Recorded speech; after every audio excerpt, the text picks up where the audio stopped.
私は絶対穏やかな人と結婚したいって思ってもうすごく穏やかな人と結婚したつもりなんだけれども、いざ結婚してみるとどんどん怒りんぼになっていく。ようこそみなとのみの非常心理学サロンへ。今回のテーマは、なぜ同じパターンの人を引き寄せてしまうのか。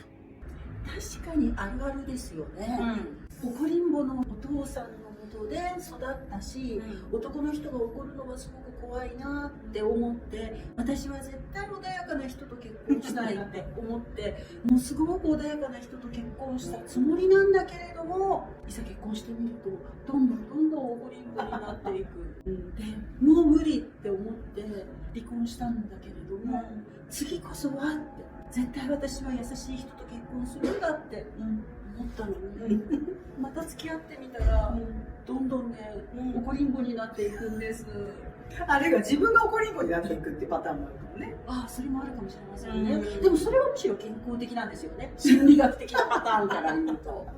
なるほどね、抑圧っていう言葉を私たち心理学で使うんですけれども、この感情には質量っていうものがあってエネルギーだから、それがこう健全に私たちこう7つのチャクラっていうエネルギーシステムがついてるんですけれども、そこを通っていくときに嫌な感情って感じたくないから、出てきたときに同じだけの量で抑圧して私たちのエネルギーとかパワーがそこでスタックしちゃうわけですよね、でそうすると何が起きるかっていうと、これを解放するために外側にそういう出来事を作るわけです。自分が怒ってるっていうことを抑圧するために、自分がそれに気づくために、私たちの魂っていうのは感情をどんな風に感じるか関係ありませんから、私たちのこの感情のこの滞りを使って自分たちのこの歪んでいるとか曲がってるとか足りないって思い込んでいる、この魂のシステムを全く状態、まん丸な状態に戻そうとするから、それを外側に投影して誰かが怒るということを通して、旦那さんの怒ってるという口を通して、自分が怒られたことで怒ってる私もって言って、これは実は自分の中にあるんだっていうことに気づく。要するに、怒りんぼは私だっておっしゃってますか？そうなの。そうなの。だから相手を変えても私は怒りません。もうあんなお父さんばっかり見ていてお母さんかわいそうすぎたから、私は絶対に怒りません。でもそのお母さんもむちゃくちゃ怒ってたわけ。なるほど。でご家族の中で誰かが怒ってると、例えばお子さんが感触を起こしてたりとか、怒って物を投げてるとか、旦那さんがわーっと怒ってるとか、奥さんの冷たい怒りを持ってるとか、それは誰が怒ってたとしても全員怒ってるんです。だから言い換えると、今度それが職場にも拡大してくるから、部長が部下にお前最近業績が悪いじゃないかって怒ってるとしたら、その部全員にいる人たちが怒ってる。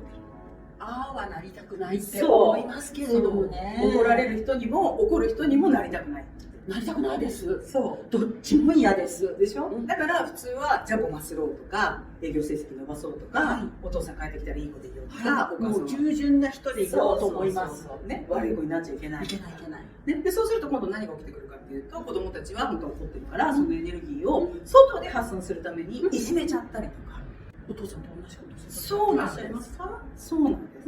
す。つまりはこの内側にある感情というものを人や状況や物に対して当たるも含めて投影してるわけですから、その外側で起きていることっていうのは全部自分たちの内側にあるし、怒ってる人というその、パーソナリティと私たち言いますけれども、そういう人が自分の中にいるわけですよね。気づきにくいんですよね。そうなんとっても。だからその投影を取り戻したりとか、何を感じているのかっていう感情を感じることによって、私たちがこの抑圧してずっとここで止めてしまっているエネルギーが解放され解消されることによって、ビジョンに向かって進んでいくパワーになれるわけです。怒りのエネルギーって情熱に変えることができるんですよね。エネルギーとしては、それはどっちに使うこともできるわけなんです。愛で使えばそれは情熱のエネルギーになるし、恐れから使うと怒りになってしまう、実はとても近いところにあるので、怒りっぽい方ご心配なく、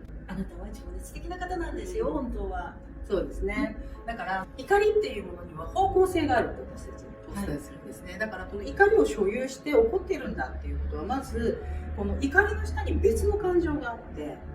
なるほど。孤独を感じてるとか、無力感を感じてるとか、絶望を感じてるとか、もう限界を感じてるとか、別の感情があるんだけれども、それにまず気づいていくっていうことだし、その方向性、ここに怒りというエネルギーがあるんだな、じゃあこの怒りをボーンってぶつけるんじゃなくって、これを所有してこれを情熱に変える、そのためにこのエネルギーをどういうふうに使っていけばいいのかっていう、その本当に一瞬の選択のスペース。そうですね、ついつい怒りってとても私たちは傷ついて育ちます、子供の時は。なので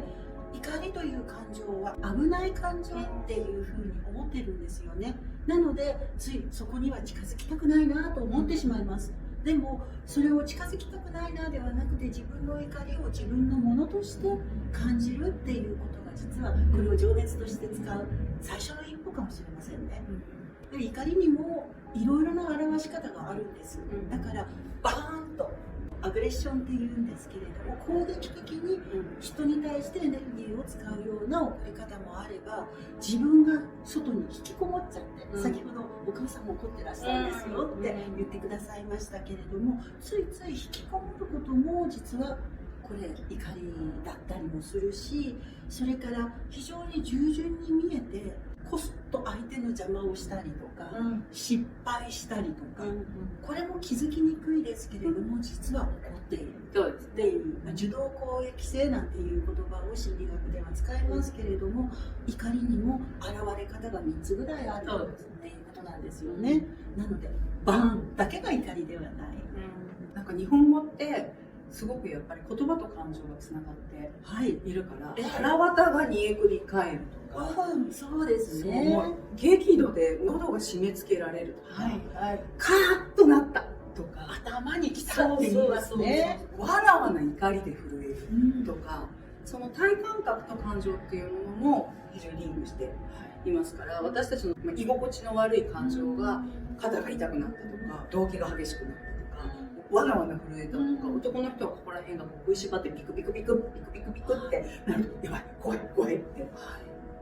なったり、シューシューここら辺から湯気吹いてたりとか、いろんな種類がありますよね。赤鬼青鬼なんて言いますよね。真っ赤になるような形で怒る方もいらっしゃるし、逆に真っ青にもう白くなった感じで怒ってらっしゃる方もいらっしゃいますね。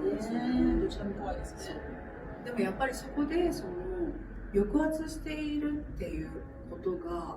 気がつければ解放されていく。そうですね。自分の中にあるものを私たちは癒したいと無自覚に無意識的に思っています。だから自分の怒りに気づけないと、周りに怒ってる人たちがいっぱい現れてくれて、先ほどみなちゃんが言ってくださったように、自分のエネルギーを解放するために、あなたを怒らせるような人がいっぱい現れるってことがありましたね。失敗感を感じたりとか、悔しかったりとかすると、もうそれを感じたくないから瞬時に抑圧して、どんどん無表情無感覚な人になっていく。意外とうちの夫とかそういうタイプだから、元気？なんかちょっと様子がおかしいけどって言うと、大丈夫？元気？って言って、セミナーに入るとすごいいっぱい感情があったりとかして、もう私の方がもう一緒に暮らしてるのに気づけなかった時間みたいになることもあるんだけど、やっぱりそこでこうつながり続けていて、こんなに昔の感情だったんだとか、あとその我慢強いがゆえに小さい頃の厳しかった環境とか、苦しかった気持ちを人に味わわせたくないということで、あえてシェアしない。そういう方はシェアの上手な人を逆に引き寄せたりするわけですよね。なのでみなちゃんみたいなパートナーを無意識的に無自覚的に選ぶたりするわけですよね、きっと。でもね、問題はね、そうやってつながろうとすると、このバイブレーションがありますから、そのバイブレーションに触れたくないと思うんですよ。なるほど。そうするとなぜかコントロールされると思っちゃうみたい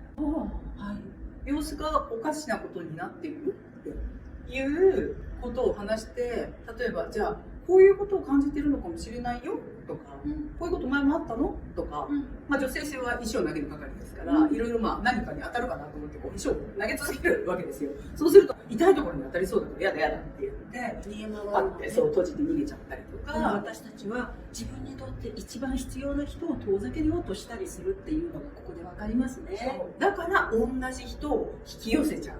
繰り返しね。そこには触れたくないと思うから、その感情を持ってる人、あるいは自分のその感情を癒してくれそうな人をついつい遠ざけてしまいますけれども、遠ざければその人ではなくても他に同じことをやってくれる人が現れる。同じパターンの繰り返しになるわけですね。で、お母さんやお父さんから逃げてきたと思ったら、奥さんや旦那さんがそういう人になるだけじゃなくて、まあ、子供がそうなっちゃったりとか、はい、上司がそうだそったりとか。うなんだから逃げているのは親とかそういうオリジナルの人からではなくて、本当は自分から逃げてるんですよ。自分との関係性が全ての関係性なんですよね。だからついつい自分から逃げてると思わないので、自分の中に鬼を抱えたまま一生懸命逃げるわけですよ。そうですね。でそうすると他の人が出てくるとまたその鬼がその人になり変わって出てきて、鬼ごっこってうまくできてますね。投影で本当だよね。タッチしてあなたが鬼って言って自分の嫌な罪悪をピッて相手に託して、そこから逃げて鬼は永遠と追いかけてくるから、本当だ。素晴らしいね。あれは東映のゲームだったんですね。そう。あとこれだるまさんが転んだってやらなかった。やりました。あれとかも転んだって言って振り返った時にはみんな止まっているけど、自分がこうやって数えてる時は近づいてくるわけだから、はい、どんどん近づいてくるわけですよ。そうですね。何からでも学べますね。本当ですね。というわけで、もしあなたの周りに、私は何回お付き合いする相手を変えても同じパターンになるなと思っていらっしゃる方、自分の何から逃げようとしているのか、自分の感情を俯瞰してみることをお勧めしたいですね。そうですね。具体的にね、紙に書いてみたらいいと思うんです。左側に別に誰に見せるわけでもないから、誰々さんに見える嫌なところっていうのを箇条書きで3つずつぐらい書いて、じゃあ元彼もこうだった、じゃあここでまた3つぐらい書いて、お母さんもこうだった、お父さんもこうだった、あれなんでずっとこんなに自分の周りには同じような人がいるんだろう。じゃあ自分はこの人に見ている投影を取り戻すとして、誰々さんはっていう主語をバッテンってしていって、私はそうするとガーンってなりますし、今そうじゃなかったとしても、ね、もう学んでいい人になってるかもしれないし、伸び伸びしてるかもしれないんだけど、小さい頃私すごく怒りっぽかった、あの会社ではいつも怒ってたな、そうやってシチュエーションを見直すと投影がこう取り戻せていきますから。本当にその通りですよね。でそうすると私と仲良くなれるんですよ。で私と仲良くなれると、もうあなたは鬼を抱えて逃げる必要がなくなるので、どこに行っても幸せな環境に生きていくことができるようになりますよね。平和な世界の住人になれますよ。そうですね。パートナーシップも幸せになりますね。そうですね。小さなことで鬼ごっこが家の中で起きてるんだって思ったら、くるっと振り返ってその鬼さんの方に行って抱きしめて、私だったのねって言って、それを心の中でワークすることができます。ぜひお試しくださいませ。くれぐれもあなたがこうだからって責めるのに使わないでくださいね。今回のお話はいろいろ心の階層について深いレベルもお話ししているので、何回も見直してみてください。そうするとどうなりますかね。きっといっぱい気づきがあると思います。もっともっとあなたをよく知っていただきたいと思います。何回も繰り返してみてくださいね。そういえば9月に2日間何か私たちがご提供できることがあるようですよ。はい、私たち 2days ヒーリングワークショップを開催することにしました。タイトルはトゥルーラブ。トゥルーラブ。トゥルーラブだと思って結婚したのに、もうそんなもんどこへ行っちゃったのかと思っているあなた。そう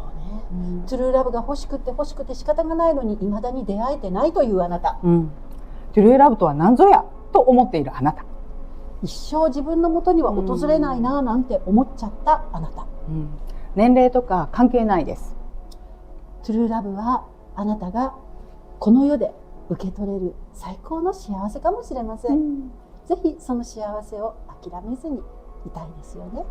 日にちはいつでしたっけ？9月の13、14日、東京恵比寿のセミナールームでお待ちしています。ぜひいらしてくださいね。お待ちしてます。それでは。